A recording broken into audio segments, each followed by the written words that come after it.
Assalamualaikum warahmatullahi wabarakatuh. Terima kasih atas kesempatannya. Perkenalkan, nama saya Tri Murjana bersama 3 rekan saya lainnya, yaitu Melinda Utami Putri Krisno dan Dea Pujana Marisa. Kami dari kelompok 5 akan mempresentasikan makalah yang berjudul Pengaruh Motivasi Terhadap Kepuasan Kerja Pegawai Badan Koordinasi Keluarga Berencana Nasional Kabupaten Muara Enim. Di sini alasan diangkatnya makalah ini yaitu untuk mengetahui pengaruh motivasi terhadap kepuasan kerja dan untuk mengetahui lingkungan kerja yang menyenangkan, tingkat pendidikan, keinginan dan harapan, serta kebutuhan yang mempengaruhi kepuasan kerja pada pegawai Badan Koordinasi Keluarga Berencana Nasional Kabupaten Muara Enim.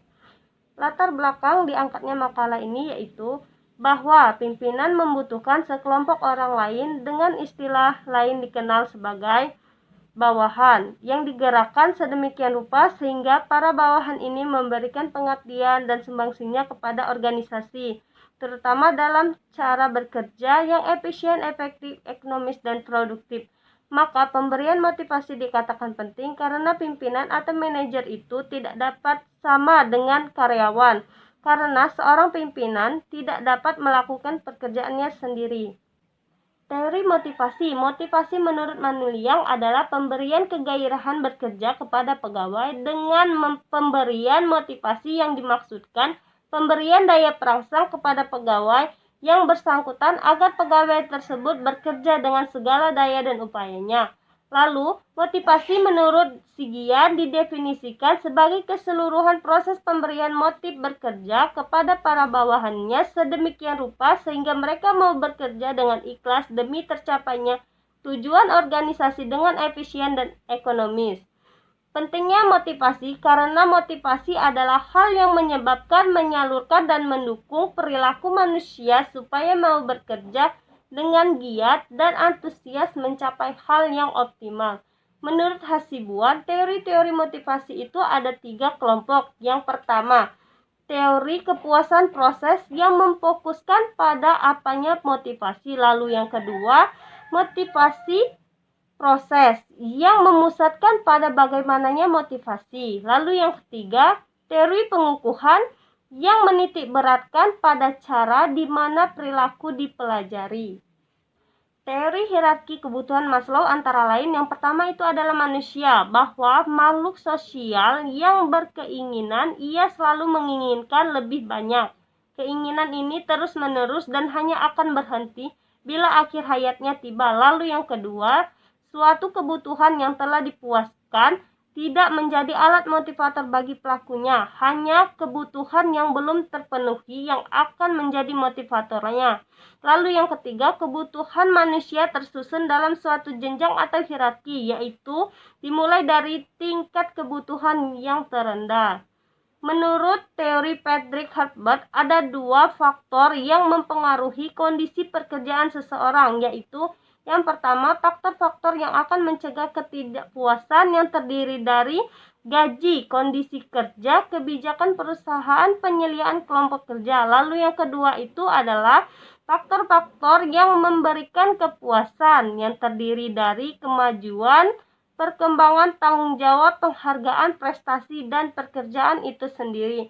Menurut Herbert, mencegah atau mengurangi ketidakpuasan dalam keadaan pekerjaan tidak sama dengan memberi kepuasan positif. Keduanya itu segi-segi motivasi kerja yang berbeda secara kualitatif. Motivasi bisa diberikan jika digunakan motivator yang berfungsi. Sekian penjelasan dari saya, berikutnya akan disampaikan oleh Saudari Melinda Utami Putri. Di sini saya akan menjelaskan mengenai di dalam motivasi ada 3 hal yang harus diperhatikan dalam memotivasi bawahan menurut Herbert. Yang pertama, hal-hal yang mendorong pegawai. Yang kedua, hal-hal yang mengecewakan pegawai. Yang ketiga, pegawai akan kecewa bila peluang mereka untuk berprestasi dibatasi atau terbatas.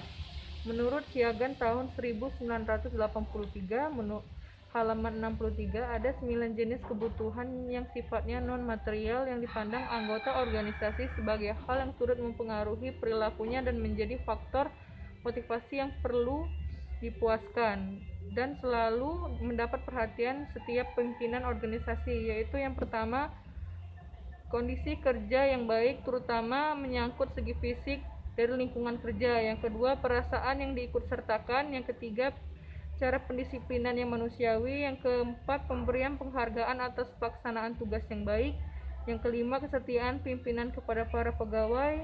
Yang keenam, promosi dan perkembangan bersama organisasi. Yang ketujuh, pengertian yang simpatik terhadap masalah-masalah pribadi bawahan. Yang kedelapan, keamanan pekerjaan. Yang kesembilan, tugas pekerjaan yang sifatnya menarik.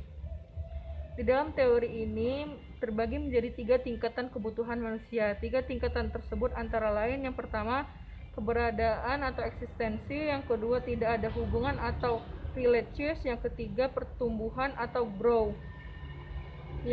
Adapun jenis-jenis motivasi dibagi menjadi 2, yaitu motivasi positif atau insentif positif, yaitu suatu dorongan yang sifatnya positif. Jika pegawai dapat menghasilkan prestasi di atas standar, maka pegawai akan diberikan insentif atau penghargaan berupa hadiah. Yang kedua, motivasi negatif atau insentif negatif, yaitu mendorong pegawai dengan ancaman hukuman. Jika prestasinya kurang dari standar, maka mereka akan dikenakan hukuman. Faktor-faktor motivasi.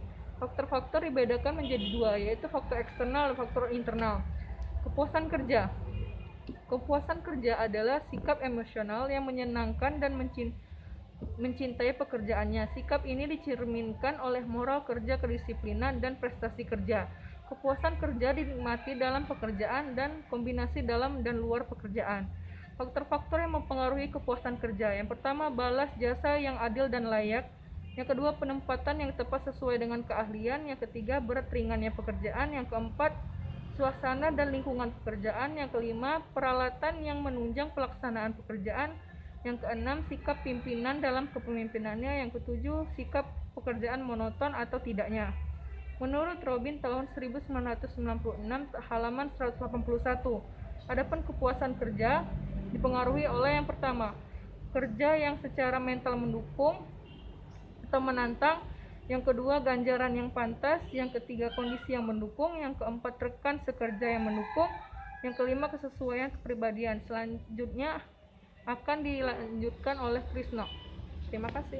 Baiklah, saya Krisno akan menjelaskan tentang analisa dan pembahasan. 1. Karakteristik responden. Dari 70 kuesioner yang diberikan kepada responden, kesemuanya telah diisi dengan lengkap sehingga data tersebut dapat diolah. Selanjutnya, data diproses dengan menggunakan software statistik for products and service solution Relais. Adapun karakteristik yang dapat digambarkan dari hasil penyebaran kuesioner tersebut adalah A. Jenis kelamin responden, B. Tingkat usia, C. Tingkat pendapatan responden, D. Masa kerja responden, E. Status kepegawaian responden, F. Status eselonering jabatan responden, G. Tingkat pendidikan responden. Baiklah, itu saja. Terima kasih. Pada kesempatan ini kami akan membuka sesi tanya jawab. Sesi pertama untuk 3 orang dan sesi kedua untuk 2 orang. Untuk teman-teman audiens sekalian, apabila ada yang ingin ditanyakan, dipersilahkan. Terima kasih. Assalamualaikum warahmatullahi wabarakatuh. Baiklah, saya Ayu Maharani dari kelompok 4 ingin bertanya, apakah yang dimaksud dengan kepuasan kerja dan bagaimana pengaruh faktor-faktor motivasi variabel bebas? Sekian pertanyaan dari saya. Wassalamualaikum warahmatullahi wabarakatuh. Oke, baiklah, saya akan menjawab pertanyaan dari saudari Ayu Maharani, yakni pertanyaannya, apakah yang dimaksud dengan kepuasan kerja dan bagaimana pengaruh faktor-faktor motivasi variabel bebas? Jawabannya yakni, kepuasan kerja merupakan hal yang bersifat individual. Setiap individu akan memiliki tingkat kepuasan yang berbeda, sesuai dengan sistem nilai yang berlaku pada dirinya. Hal ini disebabkan karena adanya perbedaan pada masing-masing individu tersebut. Semakin banyak aspek dalam pekerjaan yang sesuai dengan keinginan individu tersebut, maka semakin tinggi tingkat kepuasan yang dirasakan dan begitu juga sebaliknya. Kepuasan kerja juga merupakan tingkat kesenangan yang dirasakan seseorang atas peranan atau pekerjaannya dalam organisasi. Pengaruh faktor-faktor motivasi variabel bebas yakni memiliki pengaruh yang signifikan terhadap variabel terikat kepuasan kerja pegawai. Hal ini menunjukkan bahwa semakin tinggi faktor-faktor motivasi yang diberikan, maka akan semakin tinggi motivasi kepuasan kerja pegawai. Demikianlah jawaban yang dapat saya berikan. Semoga saudari Ayu mengerti dan bisa memahami apa yang saya sampaikan. Terima kasih. Warahmatullahi wabarakatuh. Perkenalkan, nama saya Taslima Fitriani dari kelompok 4. Ingin bertanya, apa yang terjadi apabila seseorang tidak memiliki kepuasan kerja yang positif, dan mengapa kepuasan kerja dapat meningkatkan komitmen organisasi bagi karyawan dalam satu perusahaan? Sekian, terima kasih. Wassalamualaikum warahmatullahi wabarakatuh. Baiklah, di sini saya akan menjawab pertanyaan dari Taslima Fitriani. Yang terjadi jika seseorang tidak memiliki kepuasan kerja yang positif, dia akan merasa tidak nyaman. Jika bekerja di tempat yang tidak memiliki kepuasan, maka tidak akan nyaman melakukan aktivitas dalam bekerja, dan seseorang tersebut akan mengalami penurunan kinerja, membuat pekerja tersebut semakin stres dan membuat pekerjaan tersebut tidak nyaman. Dan mengapa kepuasan kerja dapat meningkatkan komitmen organisasi bagi karyawan di suatu perusahaan? Karena kuantitas dan kualitas suatu perusahaan dapat mempengaruhi perusahaan tersebut secara berkelanjutan, dan akan ada untung maupun rugi. Sekian, terima kasih. Assalamualaikum warahmatullahi wabarakatuh. Baiklah, perkenalkan, nama saya Mary Andani. Saya perwakilan dari kelompok 2. Ingin bertanya kepada kelompok 5, yaitu bagaimana penerapan motivasi dalam organisasi dapatkah menyelesaikan kendala-kendala perilaku individu dalam organisasi. Baiklah, itu pertanyaan dari saya. Saya akhiri. Wassalamualaikum warahmatullahi wabarakatuh. Baiklah, saya akan menanggapi pertanyaan dari saudari Mary Andani, perwakilan dari kelompok 2, mengenai bagaimana penerapan motivasi dalam organisasi dapat menyelesaikan kendala-kendala perilaku individu dalam organisasi. Menurut kami, penerapan motivasi dalam organisasi dapat menyelesaikan kendala-kendala perilaku dalam organisasi, yaitu dengan motivasi kita dapat membangun rasa percaya diri seseorang, membuat seseorang keluar dari rasa keterpurukannya, dan perilaku negatif lainnya menjadi sesuatu yang positif. Dan tentunya dengan dukungan dari orang-orang terdekat dalam organisasi tersebut, misalnya ketua, teman satu tim, dan lain sebagainya. Memotivasi merupakan salah satu keahlian yang harus dimiliki oleh setiap pimpinan. Hal ini dikarenakan adanya seseorang karyawan mengalami kejenuhan dalam bekerja, merasa putus asa karena semua cara menurutnya telah dilakukan namun belum juga menunjukkan hasilnya. Motivasi memberikan dampak yang positif bagi seseorang yang merasa terpuruk. Dukungan moral ini seperti harus dilakukan agar mereka tidak berlarut-larut dalam kesedihan dan keputusasaan. Motivasi dalam perusahaan yang harus dilakukan oleh atasan berupa apa saja, misalnya bonus, ucapan terima kasih, nasihat, pujian, dan lain sebagainya. Dengan adanya motivasi, maka karyawan akan lebih bersemangat lagi dalam bekerja untuk mencapai tujuan, baik tujuan perusahaan ataupun tujuan pribadinya. Dengan demikian, karyawan dapat bekerja dengan semangat dan bahagia. Terima kasih. Assalamualaikum warahmatullahi wabarakatuh. Perkenalkan, nama saya Daisila Rasna Wongulan. Saya dari kelompok 1, dan saya ingin bertanya, bagaimana menurut Anda pribadi dampak apabila kepuasan kerja itu sendiri tidak tercapai dalam penerapannya? Tolong bisa jelaskan solusi lainnya dan contoh nyata dari kehidupan yang pernah kita lihat. Terima kasih. Wassalamualaikum warahmatullahi wabarakatuh. Baiklah, saya akan menanggapi pertanyaan dari Desi Laras Nawangwulan dari kelompok 1. Pertanyaannya yaitu mengenai bagaimana menurut Anda pribadi dampak apabila kepuasan kerja itu sendiri tidak tercapai dalam penerapannya. Bisa dijelaskan contoh solusi lainnya dan contoh nyata dari kehidupan yang pernah terlihat. Menurut kami, dampak jika kepuasan kerja tidak tercapai yaitu seperti menurunnya produktivitas, hingga yang lebih buruk yaitu menimbulkan kerugian. Dampak keduanya yaitu keluarnya pegawai. Biasanya karyawan yang tidak puas tidak akan berpikir dua kali untuk meninggalkan sebuah perusahaan. Contoh di kehidupan yang pernah terlihat, misalnya seseorang karyawan meminta jatah waktu untuk cuti, tetapi cuti tersebut tidak dipenuhi. Kemudian karyawan tersebut merasa tidak puas dalam bekerja karena tidak diberikan waktu cuti tersebut. lalu kecewa dan berpikir untuk meninggalkan sebuah perusahaan tempat ia bekerja. Dan menurut kami solusi dari permasalahan ini yaitu perusahaan harus memikirkan atau mempertimbangkan permintaan dari karyawan tersebut. Terima kasih. Ya, Assalamualaikum warahmatullahi wabarakatuh. Saya Ahmad Rian M dari kelompok 3 ingin bertanya kepada kelompok 5. Bagaimana cara mengukur kepuasan kinerja dan apa dampak dari kepuasan kinerja tersebut? Ya, terima kasih. Baiklah, saya di sini akan menjawab pertanyaan dari kalian. Untuk mengetahui kepuasan kerja karyawan, sebuah perusahaan bisa melakukan banyak cara untuk mengukur kepuasan kerja, diantaranya rating scale, interviews, dan critical incidents. 1. Pengukuran kepuasan kerja menggunakan rating scale.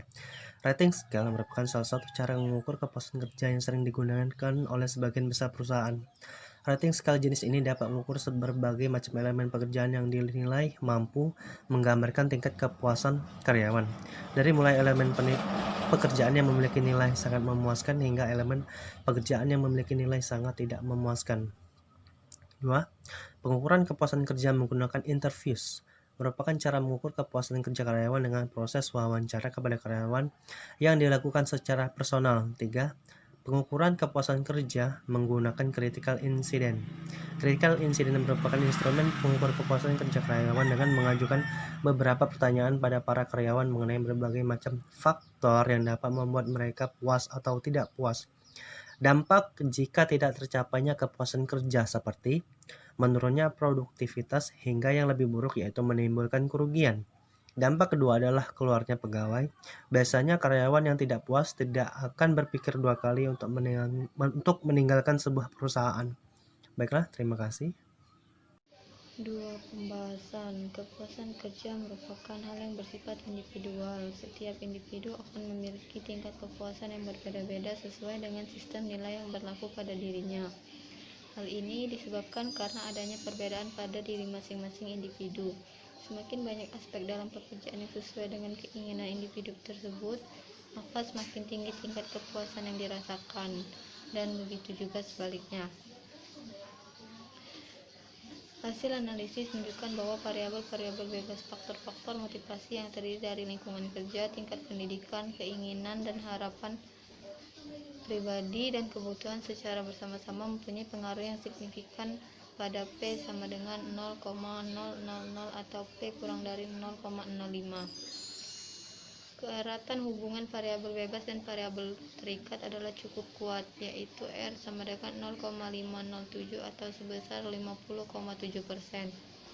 Dan variabel bebas mampu menjelaskan variabel terikatnya kepuasan kerja, yaitu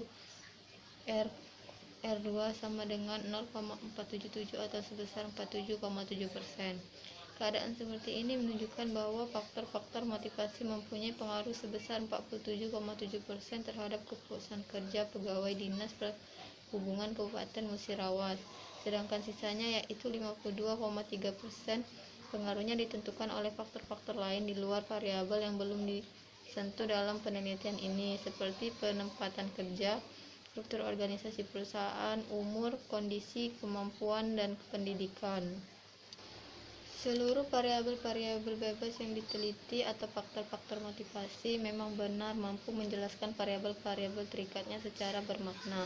Berdasarkan uji parsial didapat bahwa variabel kelingkungan kerja memiliki pengaruh paling dominan terhadap kepuasan kerja pegawai. Hal ini disebabkan karena faktor-faktor yang terdapat dalam variabel tersebut telah sesuai dengan keinginan dari pegawai, sedangkan variabel tingkat pendidikan tidak berpengaruh terhadap kepuasan kerja pegawai. Pengaruh yang tidak bermakna ini disebabkan karena pihak manajemen BKKBN Kabupaten Muara Enim kurang begitu memperhatikan tingkat pendidikan pegawai dalam penyesuaiannya dengan spesifikasi pekerjaan. Bab 3. Penutup. A. Kesimpulan. 1. Secara bersama-sama seluruh variabel bebas faktor-faktor motivasi memiliki pengaruh yang signifikan terhadap variabel terikat kepuasan kerja pegawai. Hal ini menunjukkan bahwa semakin tinggi faktor-faktor motivasi yang diberikan, maka akan semakin tinggi pula kepuasan kerja pegawai. 2. Lingkungan kerja, tingkat pendidikan, keinginan dan harapan pribadi, serta kebutuhan cukup berpengaruh terhadap kepuasan kerja pegawai. BKKBN Muara Enim yaitu sebesar 50,7%, sedangkan sisanya yaitu sebesar 49,3% dipengaruhi oleh faktor-faktor lain di luar variabel yang diteliti. Hal ini erat kaitannya dengan karakteristik yang dimiliki oleh responden. 3. Secara parsial variabel kebutuhan memiliki pengaruh paling dominan terhadap kepuasan kerja pegawai, sedangkan variabel lingkungan kerja dan tingkat pendidikan memiliki pengaruh tingkat tidak bermakna terhadap kepuasan pegawai. B. Saran 1. Hendaknya faktor-faktor motivasi, kebutuhan, keinginan, dan harapan pribadi yang mempunyai pengaruh signifikan terhadap kepuasan kerja pegawai lebih diperhatikan agar dapat memberikan pengaruh yang optimal dalam meningkatkan mutu dan kualitas kerja pegawai. 2. Untuk meningkatkan kepuasan kerja pegawai terhadap pekerjaan dan tugas perlu memperhatikan pembagian kerja yang sesuai dengan kemampuan pegawai berdasarkan jenjang pendidikan yang dimiliki oleh pegawai. Selain itu juga dapat dilakukan dengan cara memberikan kesempatan kepada pegawai untuk mengikuti pendidikan dan keterampilan khusus. 3. Walaupun lingkungan kerja yang memiliki pengaruh tidak signifikan terhadap kepuasan kerja, hendaknya lebih diperhatikan lagi. Hal ini dapat dilakukan dengan cara merenovasi desain interior ruangan kerja, penambahan ruangan, penyediaan sarana dan prasarana penunjang aktivitas kerja di kantor, terutama fasilitas penunjang atau mobil dan motor dinas, perlengkapan lapangan, dan lain-lain, serta terus berusaha menciptakan hubungan yang baik antara pegawai dengan atasan dan sesama pegawai agar dapat menciptakan lingkungan kerja yang kondusif. Baiklah, demikianlah makalah dari kami.